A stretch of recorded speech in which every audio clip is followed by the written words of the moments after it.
Okay, a lot of times what's said today about success and wealth, especially in the Christian world, is extremely negative.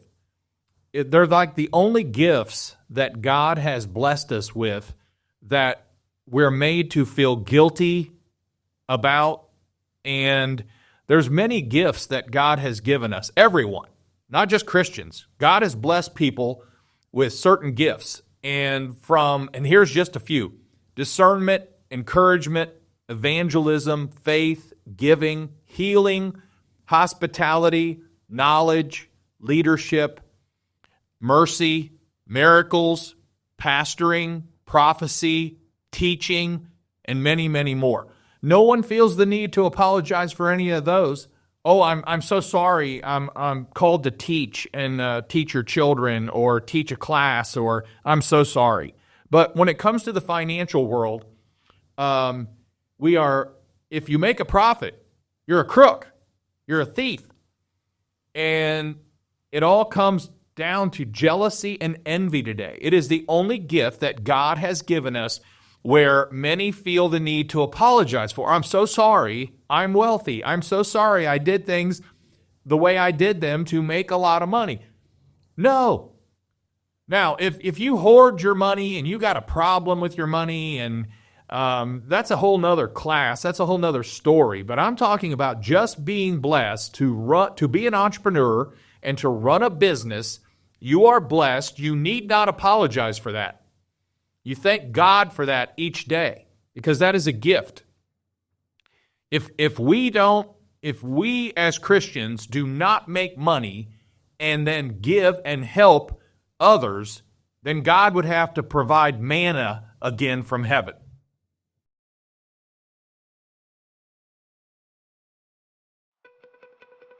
Hey, this is Greg McAfee, and welcome to the Greg McAfee Show. Now let's get started.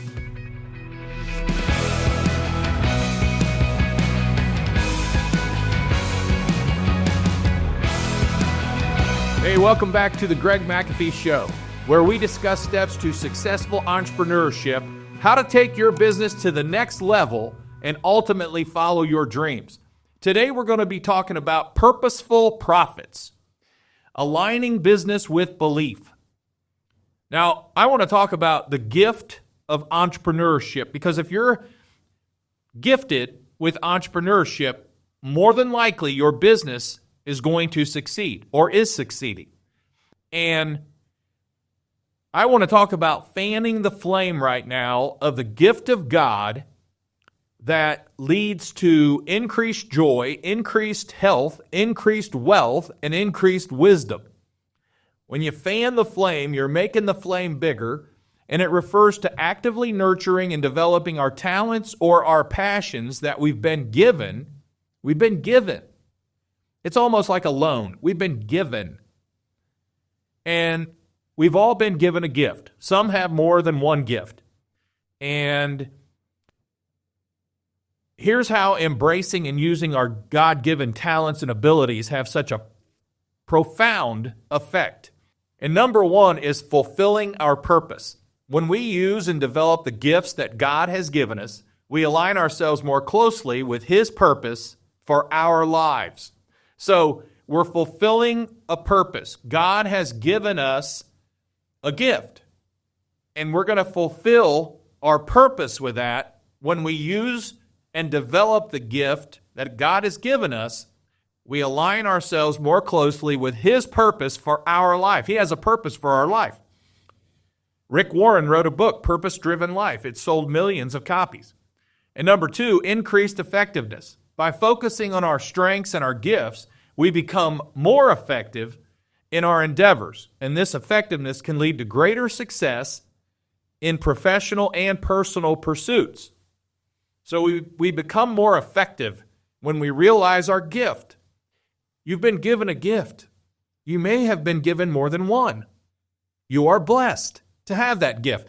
And I just want to read something out of, I'm pulling off the shelf here, back here in my podcast room. I'm pulling off the shelf the Maxwell Leadership Bible. And in Matthew 25, it's about the parable of the talents. Now, a parable is just a story, and Jesus told stories so we could understand better. So, for the kingdom of heaven is like a man traveling to a far country who called his servants and delivered his goods to them.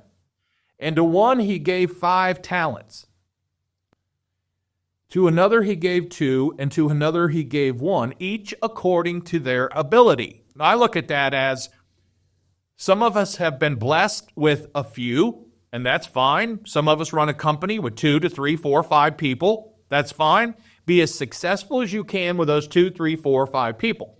Others have been blessed to run a company with 10, 20, 30 people, maybe 40.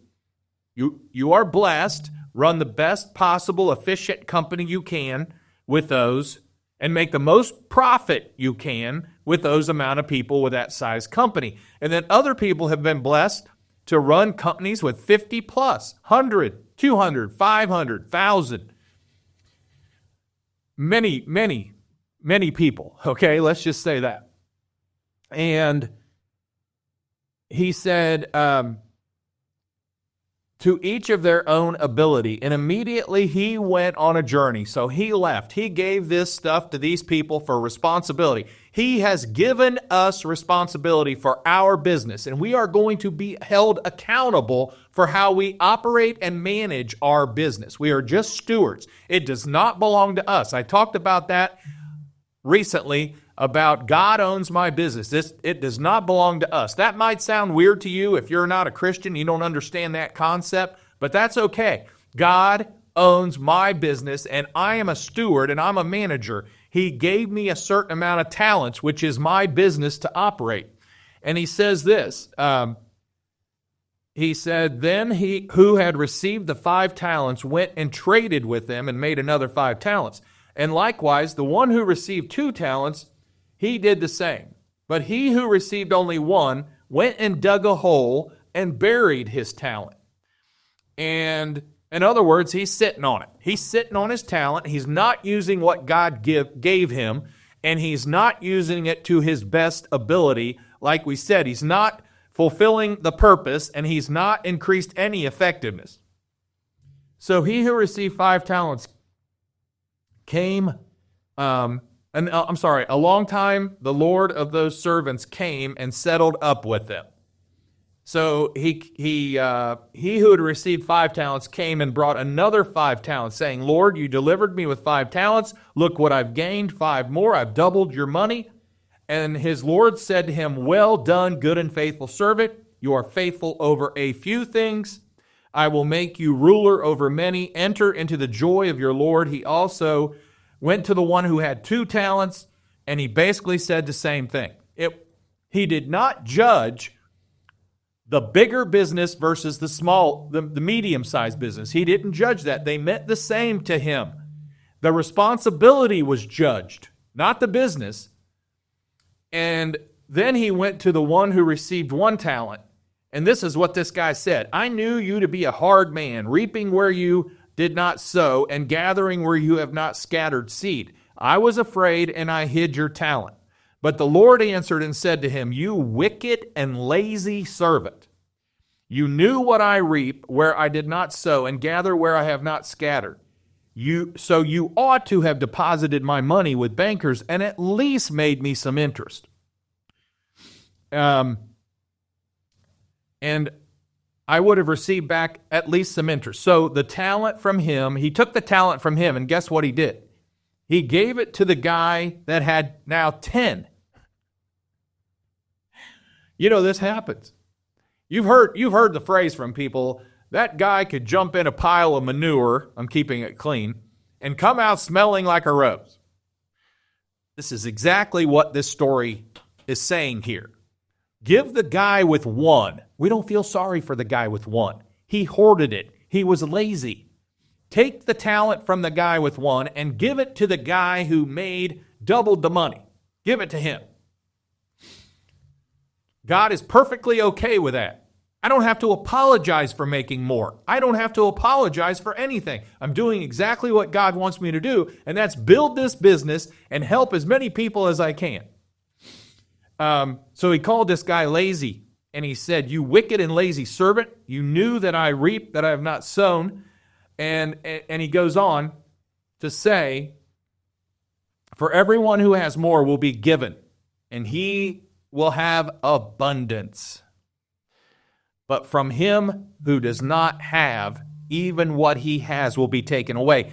And cast that unprofitable servant into the outer darkness. There will be weeping and gnashing of teeth." And that's basically how hell is described. It's a darkness that you can't even see your hand in front of your face, and basically it makes you dizzy where you can't even stand up. That is not a pleasant place to be, put it that way. All right, let's move on. Good stuff. Study it. Learn it. So we had fulfilling our purpose, increased effectiveness, and number 3 is inspirational impact. Utilizing our gifts not only enrich our lives, but also inspires and uplifts those around us. When others see us living out our gifts with passion, they too are encouraged to explore and develop their own talents. So, what if someone's seen the guy with 5 and he doubled it to 10, and they said, "I want to be more like that guy. I want what that guy has." That's how it works. Inspirational impact. I've had that happen. I've prayed during a meeting. My first meeting I ever prayed at, God laid it on me. Prayed during this meeting. I'd never prayed before during a meeting. It was maybe my 7th year in business. Prayed out loud to the team. It's a small team, maybe 10 people. And I prayed, and God laid it on my heart to pray, so it was a powerful prayer from God. And as I was walking in my office, I felt someone behind me, and I turned around, and it was Scott, my first employee. He was crying. He was emotional, and he said, "I want what you got." Inspirational impact. We make more of an impact on people when we are not afraid to share the gospel and share the truth and let people know where we stand on things. And I never apologize for profit. Profit is a good word, not a bad word. Like I said, in the Christian world, for some reason, it's a bad word. And it's not a bad word to me at all, and it's not a bad word to God at all. Hoarding is a bad word. Making money and giving it away and growing your company and prospering is not a bad word. All right, number 4 is attracting opportunities. As we develop our gifts, we naturally attract opportunities that match our skills and passions, and these opportunities can lead to places we've never been and pathways to wealth that might have never been accessible if we hadn't nurtured our talents. Our talents are very important in what we do with them and how we're given a talent, and we can make our talent even stronger. We've been given a brain to think with.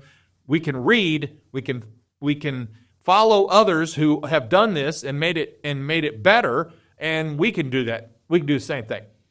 And number 5, wise decision making. The more we engage with our gifts, the more we learn about ourselves and the world around us. This deepened understanding and experience can lead to wiser decision and more opportunities. Again, wise decision making, following these rules, following these guidelines, just continue to get us more. How does that guy grow? How is that guy able to give so much money away? How is that guy able to strengthen his community? How is that guy able to help so many children and bless so many children? If you just continue to do what we're called to do and you fine-tune it and make it better, it leads to wiser decisions and more opportunities. And lastly, legacy building. You see, using our gifts allows us to leave a meaningful legacy. I don't know about you guys, but I am really into leaving a legacy like no other. I told you I've studied John D. Rockefeller up and down, upside down, inside out. He was brilliant, some of the stuff he came up with. He came up with the Rockefeller family wealth deal.